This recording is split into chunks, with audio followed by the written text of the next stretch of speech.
Hello friends, आपको मेरा है नी अल्फाज किवें करा तेनू विश तेरा आसमानों को छू ले तू ये हैप्पी बर्थडे ओ मन दी ना मोटो नी तू मोटी दुआ हमारी है अपनी उम्र भी हमने हुंदी जावे खावे पिज़्ज़ा पर डे बाली सोनी। हेलो दोस्तों, कैसे हो आप सब। और आज मैं बताने वाली हूँ आपकी डांसिंग क्वीन अंजलि के बारे में।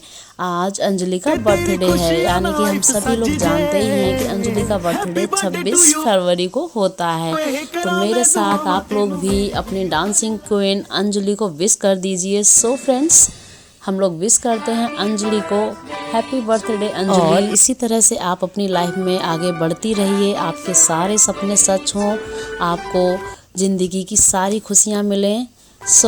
एक बार फिर से आपको अपने जन्मदिन की बहुत बहुत शुभकामनाएं। दोस्तों, अंजलि तो हम लोगों के लिए बहुत कुछ करती रहती हैं, लेकिन आज हम लोगों का दिन है तो हम लोग क्या करेंगे अंजलि के लिए।